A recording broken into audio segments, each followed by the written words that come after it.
الحمد لله رب العالمين والعاقبة للمتقين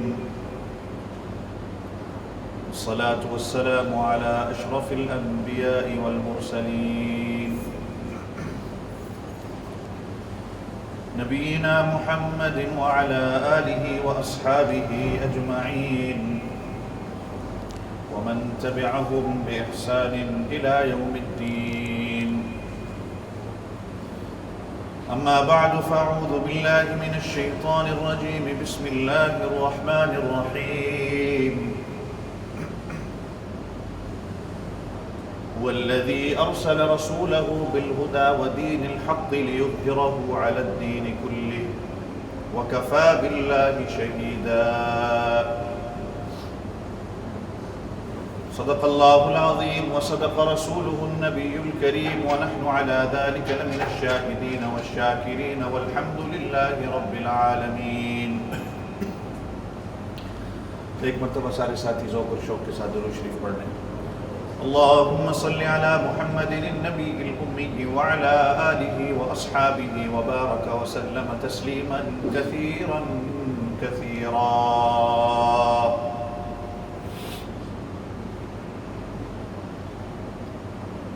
تمام تعریفیں اللہ رب العزت کے لیے جو میرا آپ سب کا اور کل جہاں کا پروردگار ہے.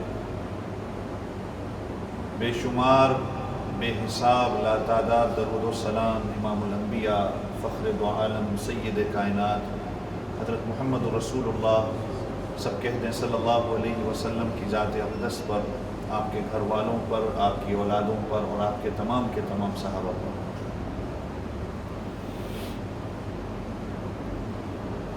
ماہ مقدس ماہ مبارک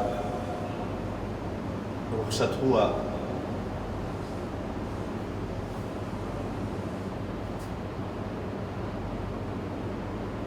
کئی جگہوں پر کل عید ہوئی، کئی ملکوں میں آج عید ہوگی. دعا کریں اللہ تعالیٰ ہر مسلمان کو عید کی خوشیاں نصیب فرمائے اور اللہ تعالیٰ ہر مسلمان کی رمضان کی عبادات کو منظور و مقبول فرمائے. رمضان کے آخر میں دنیا کے جو حالات ہمارے سامنے ہیں تو میں نے سوچا شاید اسی پر تھوڑی سی گفتگو کر لی جائے.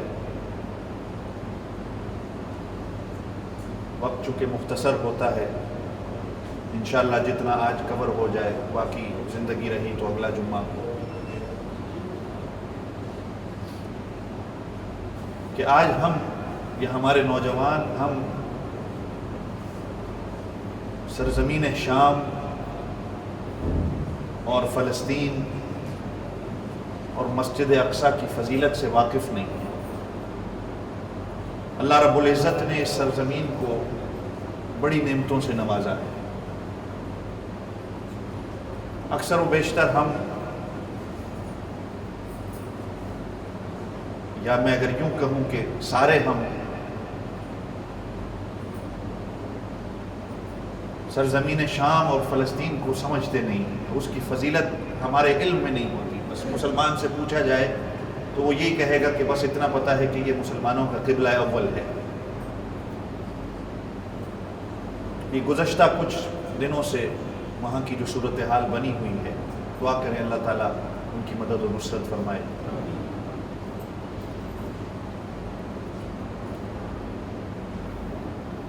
نمبر ایک پہلے ہم آ جاتے ہیں کہ حضور پاک صلی اللہ علیہ وسلم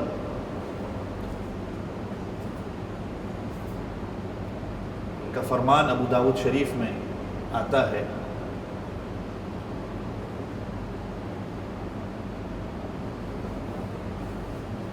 ان هذا الامر بدأ نبوتی و رحمتی. نبی پاک صلی اللہ علیہ وسلم فرما رہے ہیں کہ اس دین کا آغاز میری نبوت اور میری رحمت سے ہوا.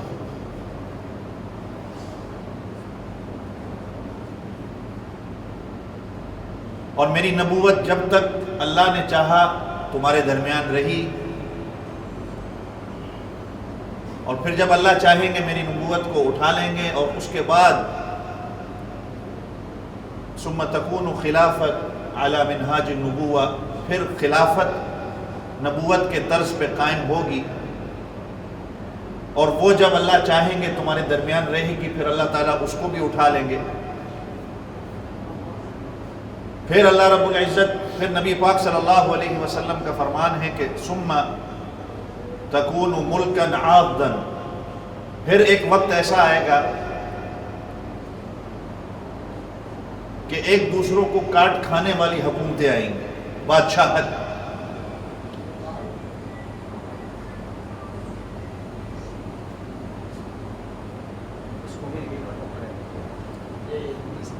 بھائی توجہ میری طرف کر لیں، اپنے فون کو بند کر دیں، ان کو سمجھا دیں بھائی۔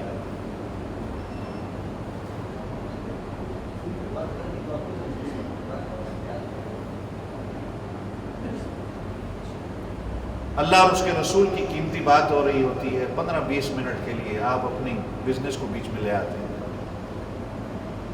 اللہ ہدایت نصیب فرمائے۔ پھر رسول پاک صلی اللہ علیہ وسلم کا فرمان ثم تکون ملکا عاضا، تمہارے درمیان بادشاہت، حکومتیں ایسی آئیں گی جو ایک دوسرے کو کاٹ کھانے والی ہوں گی، اور پھر وہ جب تک اللہ چاہیں گے تمہارے درمیان رہے گی، اللہ تعالیٰ پھر اس کو اٹھا لیں گے۔ پھر فرمایا ثم تکون ملکا جبریتا، پھر ایک ایسی حکومتیں تمہارے درمیان آئیں گی جس کے اندر ظلم، دہشت، آمریت، یہ تمہارے درمیان ہوگی۔ اور پھر فرمایا وہ جب تک اللہ چاہیں گے تمہارے درمیان رہے گی، پھر اللہ تعالیٰ اس کو بھی تم سے اٹھا لیں گے۔ اور پھر فرمایا ثم تکون خلافہ علی منہاج النبوہ، پھر خلافت نبوت کے طرز پہ قائم ہوگی۔ چنانچہ دنیا نے حضور پاک صلی اللہ علیہ وسلم کی نبوت والا، رحمت والا دور بھی دیکھا۔ حضور پاک صلی اللہ علیہ وسلم اس دنیا سے پردہ فرما گئے، اس کے بعد صحابہ کی جو خلافت رہی دنیا نے اس کو بھی دیکھا۔ وہ جب تک رہی لوگوں کے درمیان وہ ختم ہوئی، اس کے بعد بادشاہت کا دور آیا۔ اگر آپ حضرات تاریخ سے واقف ہیں، ایسی ایسی حکومتیں آئیں کہ بھائی نے بھائی کا گلا کاٹا، بیٹے نے باپ کا گلا کاٹا، باپ نے اپنی اولاد کا گلا کاٹا، ہر طرف ظلم اور بربریت کا دور تھا، وہ ختم ہوئی۔ پھر یہ جو دور جس میں میں اور آپ سانس لے رہے ہیں، ثم تکون ملکا جبریتا، جس کے بارے میں حضور پاک صلی اللہ علیہ وسلم نے فرمایا کہ ہر طرف ظلم ہوگا، ہر طرف جبر ہوگا، ہر طرف آمریت ہوگی۔ پھر حضور پاک صلی اللہ علیہ وسلم نے فرمایا ثم تکون خلافہ علی منہاج النبوہ، پھر وہ وقت آئے گا کہ خلافت نبوت کے طرز پہ قائم ہوگی، جو وقت ابھی میں نے اور آپ نے دیکھنا ہے۔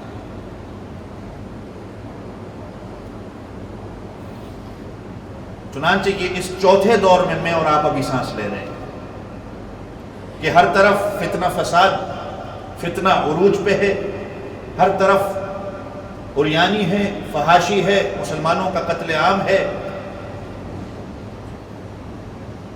اور وہ وقت آنا ہے۔ یہ سارا کا سارا انشاءاللہ میرے پاس وقت ہوا، میں آپ حضرات کے سامنے پورا ذخیرہ حدیث سے جتنا آپ حضرات کو میں بتا سکوں، اللہ نے مجھے توفیق دی تو میں ضرور بتاؤں گا۔ یہ بلاد شام، یہ سرزمین شام، یہ کیا ہے سر؟ اس کے اندر کیا کیا ہونا ہے؟ حضور پاک صلی اللہ علیہ وسلم کی احادیث کے مطابق کون کون سے واقعات پیش آنے ہیں،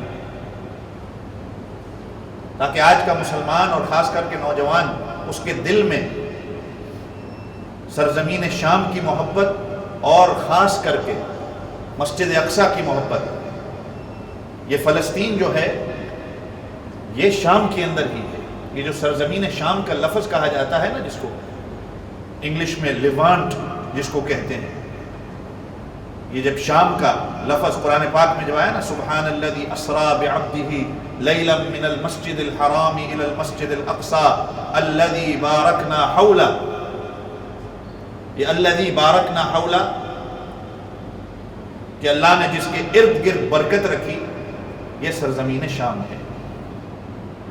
اور اس شام کے اندر پرانے وقتوں میں فلسطین، آج کا اردن جس کو جارڈن کہا جاتا ہے، آج کا لبنان، آج کا فلسطین ہو گیا، اور مقبوضہ فلسطین جس کو اسرائیل کہا جاتا ہے، یہ سارا وہ خطہ ہے. کچھ تو وجہ ہے کہ اس کی برکت، اللہ نے اس خطے میں برکت دی کہ جس کی وجہ سے کتنے سال ہو گئے کہ مسلمانوں کے ساتھ ظلم ہو رہا ہے. آخرکار اس خطے کی کوئی وجہ تو ہے. اگر آپ کے پاس کبھی وقت ہو تو آپ کبھی علماء کے اس پر بیانات سنیں، خاص کر کے جو قیامت کی نشانیوں کے حوالے سے علماء کے بیان ہیں، جن میں ایک نام حضرت ڈاکٹر اسرار صاحب رحمۃ اللہ علیہ کا بھی ہے. اگر آپ ان کا اسرائیل کے حوالے سے، فلسطین کے حوالے سے، مسجد اقصیٰ کے حوالے سے یوٹیوب پر بیان سننا چاہیں تو موجود ہے کہ یہ سارا ظلم، یہ بربریت کیوں ہو رہی ہے. اس کے پیچھے ایک وجہ ہے. کوئی تو وجہ ہے جس کو یہودی بھی سمجھتے ہیں کہ اللہ نے اس خطے کے اندر برکت کیوں رکھی. مسلمانوں کا قبلہ اول حضور پاک صلی اللہ علیہ وسلم کا جہاں سے سفر معراج شروع ہوتا ہے، جہاں پر حضور پاک صلی اللہ علیہ وسلم نے تمام انبیاء کو نماز پڑھائی. خیر، ہم اس چوتھے دور میں جو حضور پاک صلی اللہ علیہ وسلم نے فرمایا، ہم اس میں سانس لے رہے ہیں کہ جو ظلم کا دور ہے، جو بربریت کا دور ہے، جو آمریت کا دور ہے، فتنوں کا، فساد کا، عریانی کا، فحاشی کا دور ہے. اور حضور پاک صلی اللہ علیہ وسلم نے اس دور کے بارے میں فرمایا کہ یہ دور ایسا ہوگا کہ کافر اس طرح دوسرے کفار کو دعوت دیں گے مسلمانوں کے قتل عام کے لیے، جس طرح ایک بھوکا دوسرے بھوکے کو دعوت دیتا ہے کھانا کھانے کے لیے. نبی پاک صلی اللہ علیہ وسلم کا فرمان ہے.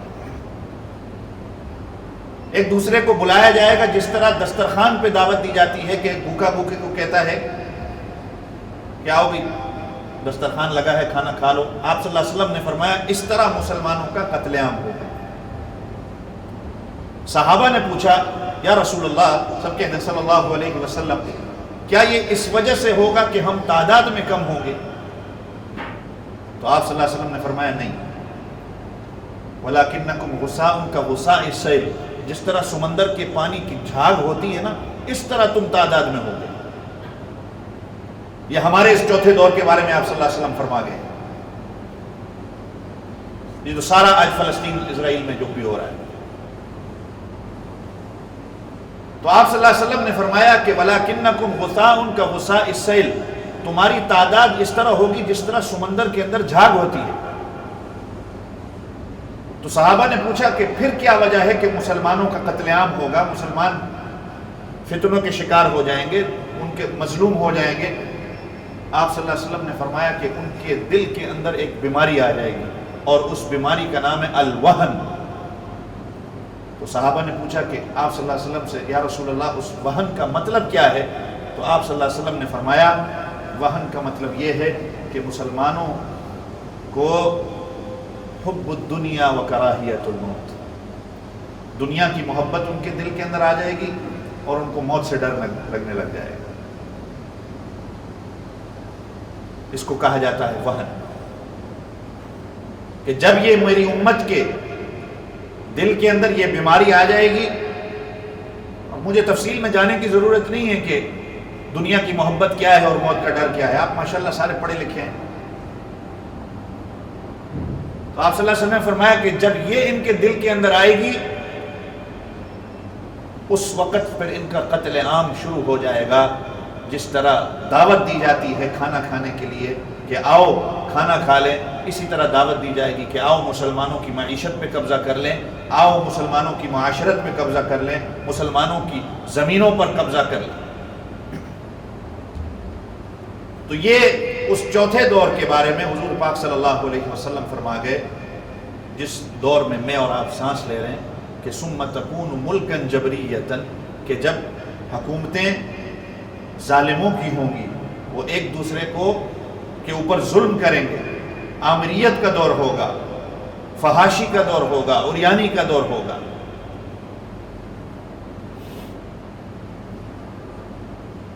میں نے جیسے کہا نا کہ کوئی تو وجہ ہے کہ وہ آج یہودی بھی اس خطے کو بابرکت سمجھتا ہے کہ کتنا عرصہ گزر گیا کہ کیوں وہ مسلمانوں کا دشمن بنا ہوا ہے۔ یہودی ہے، عیسائی ہے، وہ اس خطے کو سمجھتے ہیں۔ آج بھی اگر مسلمان، میرے ایک جاننے والے، کیونکہ یہاں سے تو شاید کوئی ایسا ہو، لیکن دلی خواہش ہر مسلمان کی ضرور ہو کہ اللہ نے اگر آپ کو توفیق کبھی دی تو آپ مسجد اقصیٰ کا سفر ضرور کریں۔ یہ بڑی بابرکت جگہ ہے، ہمیں مکے کا علم ہے، اور بے شک ہمارے لیے تو وہ عظمت والی زمین ہے، پاک زمین ہے، ہمیں مدینے کا پتہ ہے، اور بے شک وہ ہمارے لیے عظمت والی اور مقدس زمین ہے۔ لیکن آج کے مسلمان کو اگر پوچھا جائے تو اس کو مسجد اقصیٰ کا، سرزمین شام کا، اس کو نہیں پتہ، نوجوان کو نہیں پتہ کہ اس کی فضیلت کیا ہے۔ آپ صلی اللہ علیہ وسلم نے اس کی فضیلت کیا کیا بتائی۔ یہ پوری سرزمین شام جو ہے، جیسے میں نے کہا نا، یہ تو پہلے ہی ایک تھا، یہ انگریزوں نے بعد میں اس کو الگ کر کے اردن بنا دیا، فلسطین بنا دیا، لبنان بنا دیا، جارڈن یہ بن گیا، اور یہ مقبوضہ فلسطین اسرائیل ہو گیا۔ پھر اس چوتھے دور کے بارے میں آپ صلی اللہ علیہ وسلم نے کیا فرمایا کہ ہم جس دور میں گزر رہے ہیں، آپ صلی اللہ علیہ وسلم نے فرمایا کہ لا یبقى من الاسلام الا اسمہ، کہ اسلام کا صرف نام باقی رہے گا، ورنہ لوگوں کے اندر اسلام ختم ہو جائے گا، ایک نام ہوگا صرف۔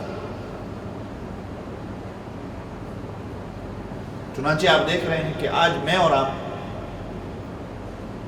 ہمارے اندر کتنا اسلام ہے، ذرا سا ہم اپنے گریبان میں جھانک دیکھیں، میں ہوں آپ، کتنا اسلام ہے۔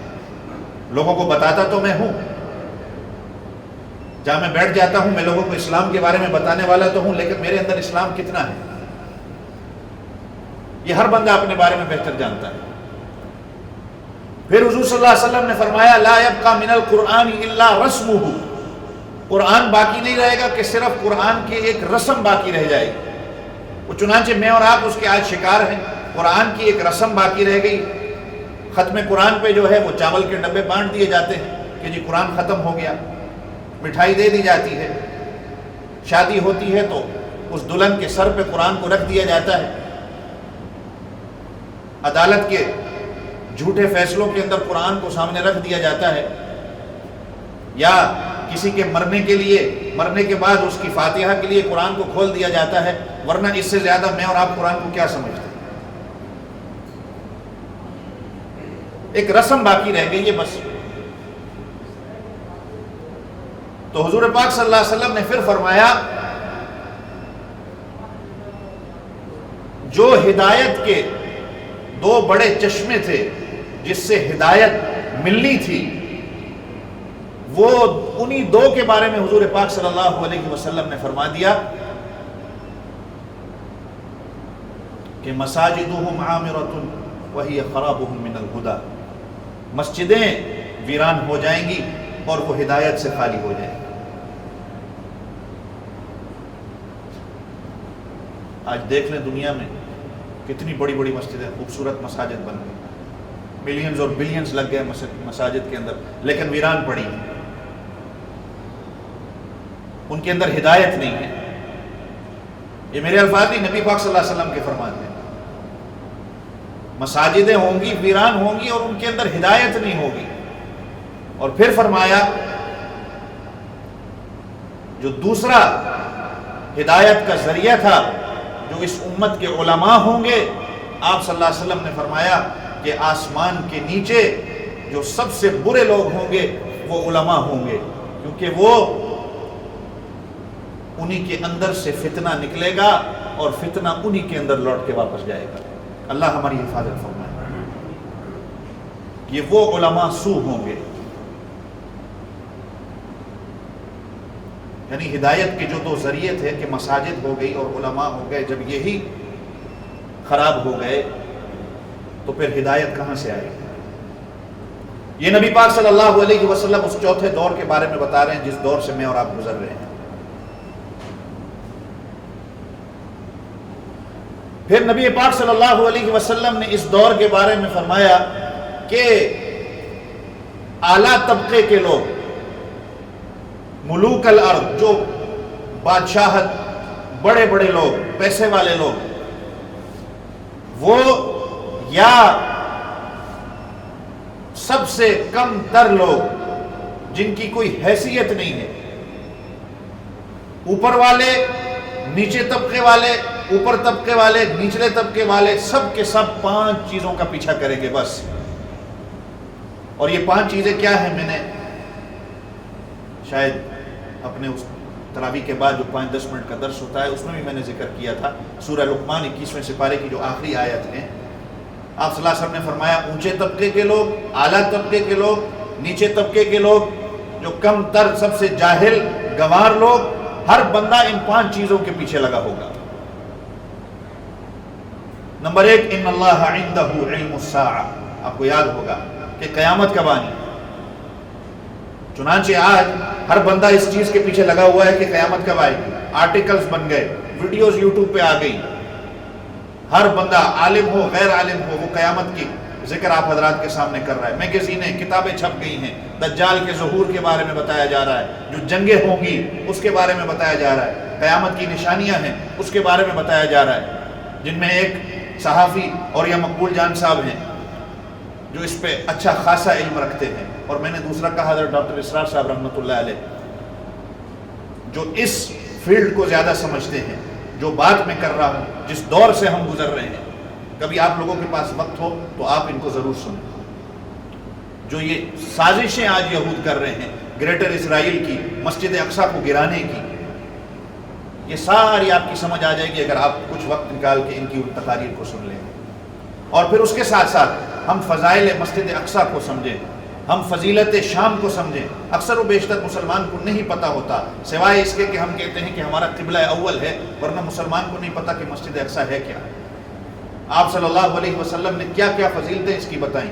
آپ صلی اللہ علیہ وسلم نے فلسطین کے کن کن علاقوں کا نام لیا، اور آج بھی وہ نام موجود ہیں جو نام حضور پاک صلی اللہ علیہ وسلم نے حدیث میں ذکر کیے، آج ان شہروں کے نام ہیں جہاں پر سب سے زیادہ اس وقت یہودی مسلمانوں کو قتل کرنے میں لگے ہیں۔ کاش کہ ہم تھوڑا پڑھیں، تھوڑا سمجھیں اس کو۔ پھر ان 5 چیزوں کے بارے میں بات کر رہا تھا کہ حضور پاک صلی اللہ علیہ وسلم نے فرمایا کہ اونچے طبقے کے لوگ، نیچے طبقے کے لوگ، ہر بندہ ان 5 چیزوں کے پیچھے لگا ہوگا۔ نمبر 1، ان اللہ عندہ علم الساعہ، کہ بارش کہ قیامت کب آئے گی۔ قیامت کی تیاری تو کسی نے کرنی نہیں، لیکن ہر بندہ اس چیز کے پیچھے لگا ہوا ہے کہ قیامت کب آئے گی۔ میں نے اور آپ نے قیامت کی کیا تیاری کی؟ جو بندہ فوت ہو جاتا ہے اس پہ تو ویسے ہی قیامت شروع ہو جاتی ہے، لیکن کیا تیاری کی؟ صحابہ نے بھی جب اللہ کے رسول صلی اللہ علیہ وسلم سے سوال پوچھا تو آپ صلی اللہ علیہ وسلم نے بھی یہی جواب دیا کہ تم نے تیاری کیا کی؟ حتیٰ کہ 2012-13 میں بھی ایسا کہ ایک شور اٹھا تھا کہ دنیا ختم ہو جائے گی، اس چیز کے پیچھے آج بھی سائنسدان لگے ہوئے ہیں۔ پھر آپ صلی اللہ علیہ وسلم نے فرمایا اس قرآن کی آیت کے حوالے سے، وَيُنَزِّلُ الْغَيْثَ، اونچے طبقے کے لوگ، نچلے طبقے کے لوگ اس چیز کے پیچھے لگے ہوں گے کہ بارش نے کب آنا ہے۔ چنانچہ آج محکمہ موسمیات ہو گئے، ٹیمیں بن گئیں، ان کو پتہ ہے، بیٹھ کے فیصلے کرتے ہیں کہ بارش کب آئے گی، کہاں آئے گی، کتنی آئے گی، اس بارش سے فائدہ ہوگا یا نقصان ہوگا۔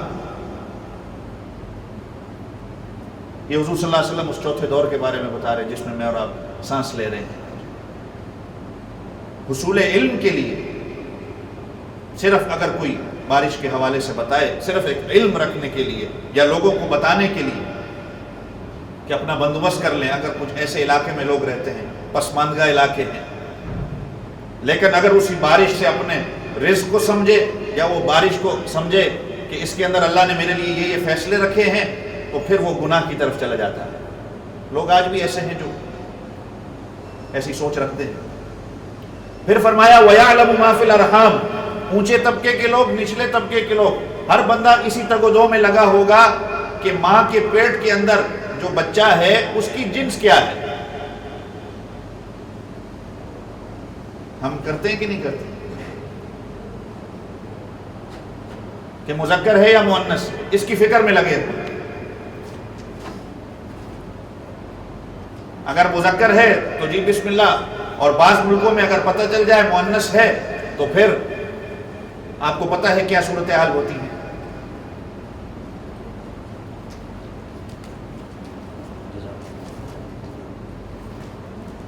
وَيَعْلَمُ مَا فِي الْأَرْحَامِ، اور پھر فرمایا وَمَا تَدْرِي نَفْسٌ مَاذَا تَكْسِبُ غَدًا، اونچے طبقے کے لوگ ہوں، نچلے طبقے کے لوگ۔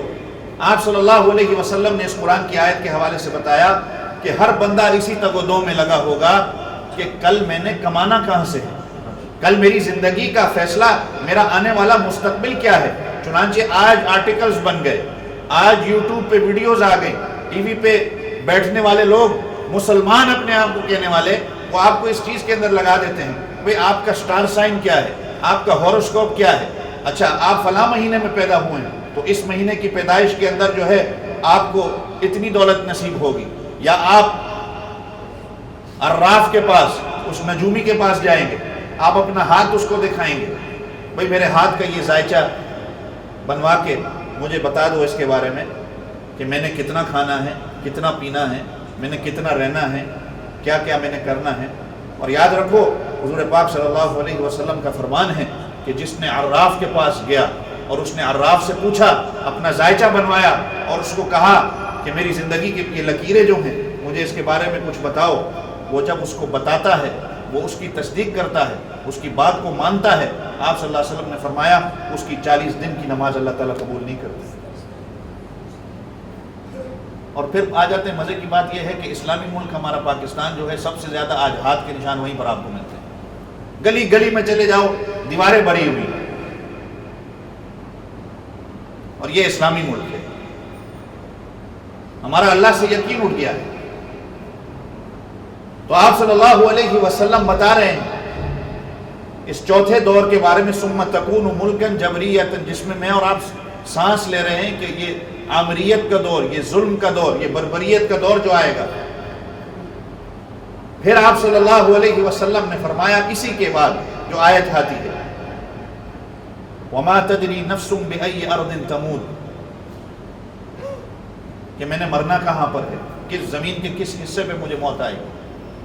ہر بندہ اسی تگ و دو کے، چنانچہ یہ اسی زمرے کے اندر آ جاتا ہے۔ آج جب اپنی ہاتھ کی لکیریں وہ دکھاتا ہے عراف کو، نجومی کو، تو وہ کیوں بات پھر حضور صلی اللہ علیہ وسلم کی وہیں آ جاتی ہے کہ الوہن، وہن کی بیماری تمہارے اندر آ جائے گی۔ وہ علماء بھی جو ہوں گے ان کے اندر بھی وہن کی بیماری آ جائے گی کہ ان کے اندر دنیا کی محبت ہوگی اور موت سے ڈرنے لگیں گے۔ وَكَرَاهِيَةُ الْمَوْتِ، ہر بندہ موت سے کانپتا ہوا نظر آئے گا۔ تو اسی لیے وہ ذائچہ بنواتے ہیں جب، تو نجومی کے پاس یہی کہ میری زندگی کتنی ہے، میری موت کب آنی ہے، کتنا میں نے رہنا ہے۔ کیا وجہ ہے؟ کیونکہ اس کو پتا ہے کہ جتنی زندگی ملی ہے اس کے اندر سے میں جتنا دنیا کما سکتا ہوں کماؤں، اس سے پہلے کہ مجھے موت آ جائے، موت کا ڈر ہے اسے۔ تو آپ صلی اللہ علیہ وسلم نے یہ اس چوتھے دور کے حوالے سے یہ 3 چیزیں فرمائی۔ شروع میں نے جو آپ کو کیا بتایا کہ صرف اسلام باقی رہ جائے گا، اس کا نام صرف باقی رہے گا، قرآن باقی رہے گا، لیکن وہ صرف رسم و رواج کے لیے ہوگا، کھانے پینے کے لیے ہم قرآن پاک کو پڑھیں گے، بس ایک رسم رواج جو چلتی ہے ہمارے معاشرے کے اندر، ہم قرآن کو صرف اس رسم و رواج کے لیے یوز کریں گے۔ مساجد ہدایت سے خالی ہوں گی، علماء سو بن جائیں گے، ان کے اندر سے فتنہ نکلے گا اور انہی کے اندر لوٹ جائے گا۔ اور پہلی چیز حضور پاک صلی اللہ علیہ وسلم نے اس حوالے سے جو میں نے کہا، اس چوتھے دور کے بارے میں حضور پاک صلی اللہ علیہ وسلم نے جو فرمایا کہ ایک دوسرے کو دعوت اس طرح دی جائے گی جس طرح کھانے کے لیے دعوت دی جاتی ہے کہ آؤ مسلمانوں کی معیشت پہ قبضہ کریں، مسلمانوں کا قتل عام کریں، مسلمانوں کی معاشرت پہ قبضہ کریں۔ اور اس کی وجہ کیا ہوگی؟ آپ صلی اللہ علیہ وسلم نے فرمایا، حالانکہ ہم تعداد میں، حضور صلی اللہ علیہ وسلم نے مثال دے کے کہا کہ سمندر کی جھاگ جس طرح ہوتی ہے، ان کی تعداد بہت ہوگی لیکن ان کے دل میں کیا ہوگا؟ کیا ہوگا؟ زور سے کہہ دے، کیا ہوگا؟ وہن کی بیماری۔ اور وہن کیا ہے؟ کہ حب الدنیا و کراہیت الموت۔ اب مجھے اس کی تفصیل بتانے کی ضرورت نہیں، کاش ہم اس کو سمجھیں۔ اور پھر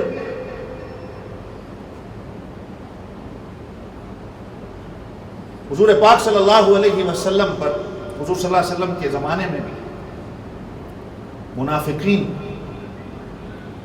وہی حرکتیں جو آج کا میڈیا ہمارے سامنے کرتا ہے، منافقین کی بھی وہی حرکتیں ہوا کرتی ہیں۔ اور قربان جائیں، قرآن پاک میں 5ویں سپارے میں ایک آیت آتی ہے، وَإِذَا جَاءَهُمْ أَمْرٌ مِّنَ الْأَمْنِ أَوِ الْخَوْفِ أَذَاعُوا بِهِ، کہ منافقین وہ کیا کرتے تھے؟ صحابہ کرام رضوان اللہ تعالی اجمعین جب حضور صلی اللہ علیہ وسلم کے ساتھ جہاد کے لیے جاتے تو منافقین ان کو ڈرایا کرتے تھے۔ کبھی کیا کہتے تھے کہ بھائی وہ تو بہت بڑی جماعت ہے، ان کے پاس اسلحہ ہے، ان کے پاس تعداد ہے، تم کمزور ہو، ایک جہاد سے لوٹے ہو، ابھی دوسرے جہاد کے لیے جا رہے ہو، ابھی تمہارے زخم بھی پورے نہیں ہوئے۔ ایسے ان کو ڈرایا کرتے تھے۔ اور کبھی کہا کرتے تھے کہ امن اچھی چیز ہے، بجائے لڑائی کے امن کرو، صلح کرو ان کے ساتھ، یعنی جہاد کے مبارک فریضے سے ان کو ڈرایا جاتا تھا۔ تو آپ صلی اللہ علیہ وسلم کو جا کے جب وہ شکایت کرتے تھے تو آپ صلی اللہ علیہ وسلم نے ایک دفعہ فرمایا کہ انتظار کرو کہ آیت کریمہ وہی جب نازل ہوگی دیکھتے ہیں کیا اللہ کا فیصلہ ہوتا ہے۔ تو یہی آیت کریمہ ہے، وَإِذَا جَاءَهُمْ أَمْرٌ مِّنَ الْأَمْنِ أَوِ الْخَوْفِ أَذَاعُوا بِهِ، کہ کبھی وہ تمہیں، یہ آج کا میڈیا ہے، یہ بالکل ہو بہو وہی چیز ہے۔ آج ہمیں میڈیا نے جس طرف لگا دیا ہے، ہمارا رہنا سہنا، ہمارا معاشرہ بالکل میڈیا کی، جو وہ ہمیں کہنا چاہتا ہے ہم وہی کہتے ہیں، جو وہ ہمیں سمجھانا چاہتا ہے ہم وہی سمجھتے ہیں، جو ہمیں وہ بلانا چاہتا ہے ہم وہی بولتے ہیں۔ پھر وَإِذَا جَاءَهُمْ أَمْرٌ مِّنَ الْأَمْنِ أَوِ الْخَوْفِ أَذَاعُوا، ان کو ڈراتے تھے کہ بھئی امن، کبھی خوف، وہ تعداد میں زیادہ ہیں، یہ ہے وہ ہے۔ اذاعوا، آپ صلی اللہ علیہ وسلم کو، صحابہ کو یہ وہ باتیں پھیلاتے تھے، باتیں پھیلا کر پھر ان کو کہتے تھے کہ اب اس کا جو ہے نا، اس کا حل کیا ہے۔ آج کی electronic media, social media, print media, اس کا جو جدید عربی کا جو لفظ ہے، جو نشریات جس کو کہا جاتا ہے، وہ لفظ بھی آج وہ اسی کا استعمال کر رہے ہیں۔ 1400 سال پہلے حضور پاک صلی اللہ علیہ وسلم پر وحی کے حوالے سے اذاعوا کا لفظ آیا، آج جدید عربی کے اندر اس میڈیا کو بھی الاذاعات کہا جاتا ہے۔ جو 1400 سال پہلے اللہ نے لفظ استعمال کیا، نبی پاک صلی اللہ علیہ وسلم پر وحی آئی، آج وہی لفظ یہ استعمال کر رہے ہیں، الاذاعات، جو پھیلاتے ہیں، پھیلانے کی چیز، اور وہ اپنی طرف سے پھیلاتے ہیں۔ جس طرح میڈیا، جو منافقین کرتے تھے نا کہ پھیلا کر ان کو جو ہے پھر تفرقوں میں ڈال دیا جاتا تھا، سادہ کمزور دل جو مسلمان ہوتے تھے ان کو جو ہے کنفیوژن کا شکار کر دیا جاتا تھا۔ تو آج بھی میڈیا یہی چیز دکھا کر ہمیں اس چیز کے اندر ڈال دیتا ہے، پھیلاتے وہ ہیں، ہوتا سب کچھ وہیں سے ہے، لیکن پھر امن کی بات آتی ہے، بعض اوقات خوف کی بات آتی ہے کہ ہم تو امن کے ماننے والے ہیں، ہمارا ملک امن کا گہوارہ ہے، ہم تو صرف امن کی بات کرتے ہیں۔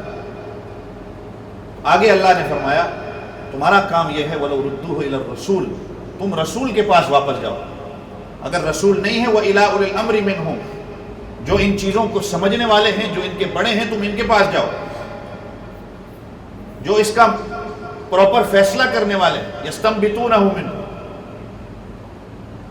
اگر تم یہ نہیں کرو گے وَلَوْلَا فَضْلُ اللَّهِ عَلَيْكُمْ وَرَحْمَتُهُ، یہ اللہ نے تمہارے اوپر رحم کیا ہے، یہ فضل ہے اللہ کا، ورنہ لَاتَّبَعْتُمُ الشَّيْطَانَ، پھر تم شیطان کی پیروی کے اندر لگ جاؤ گے۔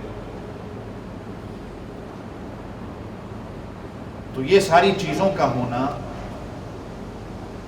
یہ چونکہ ہم اس دور سے گزر رہے ہیں، اور اللہ ہمیں دعا کریں وہ دور دکھائے کہ ثم تکون علی خلافہ علی منہاج النبوہ، کہ جب خلافت پھر نبوت کے طرز پہ قائم ہوگی، جب امام مہدی کا ظہور ہوگا، حضرت عیسیٰ علیہ السلام کا ظہور ہوگا، یہ سارا راستہ اسی کی طرف ہموار کیا جا رہا ہے۔ حضور پاک صلی اللہ علیہ وسلم نے دجال کے حوالے سے جو بات کی تھی کہ دجال میرا موضوع نہیں ہے، لیکن چونکہ انشاءاللہ اب بات آ گئی، اگلا جمعہ میں اسی پر کہ مسجد اقصیٰ کی فضیلت کیا ہے، اپنے دل کے اندر اس درد کو رکھیں۔ اللہ نے کبھی آپ کو اگر موقع دیا، حالات بہتر ہوئے، آپ نیت کریں کہ آپ جب مسجد حرام کا سفر کریں گے، مکہ اور مدینہ کا سفر کریں گے، اپنے دل کے اندر یہ نیت کریں کہ میں نے مسجد اقصیٰ کا سفر ضرور کرنا ہے۔ آج کا یہودی آپ کے دل کے اندر سے مسجد اقصیٰ کی محبت کو مٹا رہا ہے، چنانچہ آج مسلمان کو پتہ نہیں ہے کہ مسجد اقصیٰ فلسطین، یہ بلاد شام، یہ سرزمین شام کیا ہے، اللہ نے اس خطے کو کیوں چنا، چنانچہ انبیاء کی قبریں آج اس جگہ پہ موجود ہیں، کوئی وجہ ہے کہ اللہ نے اس خطے کو چنا ہے۔ قرآن پاک کے اندر مفسرین نے والتین والزیتون کی جب بات کی، بعض مفسرین کہتے ہیں کہ اللہ پاک یہ فلسطین کے اس زیتون کی جو قسم کھا رہے ہیں، یہ ارض بلاد شام اور یہ فلسطین کی بات ہے۔ الذی بارکنا حولہ، کہ اللہ نے جب حضور پاک صلی اللہ علیہ وسلم کو مسجد حرام سے مسجد اقصیٰ کی طرف بھیجا، اور مسجد اقصیٰ سے آپ صلی اللہ علیہ وسلم سفر معراج کرتے ہیں، تو الذی بارکنا حولہ، کہ اللہ نے اس کے ارد گرد برکت دے دی۔ اور جب شام کی بات آتی ہے تو یہ نہ سمجھے کہ یہ بات سیریا کی ہو رہی ہے، آج کا سیریا بھی اس میں ہے، فلسطین بھی اس کے اندر ہے، لبنان بھی اس کے اندر ہے، جارڈن بھی اس کے اندر ہے۔ خیر، وقت ختم ہو گیا ہے، انشاءاللہ زندگی رہی تو اگلے جمعے اسی موضوع کو آگے لے کے چلیں گے کہ حضور پاک صلی اللہ علیہ وسلم نے اور قرآن میں شام کے حوالے سے، فلسطین کے حوالے سے، مسجد اقصیٰ کے حوالے سے کیا بات کی ہے۔ میں بات کر رہا تھا، ہمارے ایک دو جاننے والے جب گئے تھے، وہاں کے بوڑھے اور علماء حضرات جب لوگوں کو ملے، انہوں نے اور کوئی بات نہیں کی کہ جب اپنے علاقوں میں واپس جاؤ، اپنے وطن میں واپس جاؤ، تو وہاں کے لوگوں کو مسجد اقصیٰ کی فضیلت بتاؤ، وہاں کے لوگوں کو اس ملک کے بارے میں بتاؤ، کیونکہ یہودی اس ملک کو ختم کرنے میں لگے ہوئے ہیں، اس مسجد اقصیٰ کو گرانے میں لگے ہوئے ہیں، انہوں نے لوگوں کے دل کے اندر سے اس کی محبت کو ختم کر دیا ہے۔ اگر تم جاؤ گے، لوگوں کو بتاؤ گے، ان کے دل کے اندر محبت آئے گی، اس کی فضیلت کو وہ سمجھیں گے، وہ یہاں کا رخ کریں گے۔ جب یہاں کا رخ زیادہ سے زیادہ لوگ کریں گے تو لوگوں کو سمجھ میں آئے گا، لوگوں کو پتہ چلے گا کہ اس کی برکت کیوں ہے، اللہ نے کیوں اس کی قسم کھائی، اللہ نے کیوں اس علاقے کا ذکر کیا ہے۔ اللہ تعالیٰ مجھے آپ سب کو عمل کرنے کی توفیق عطا فرمائے۔ وآخر دعوانا ان الحمد للہ رب العالمین۔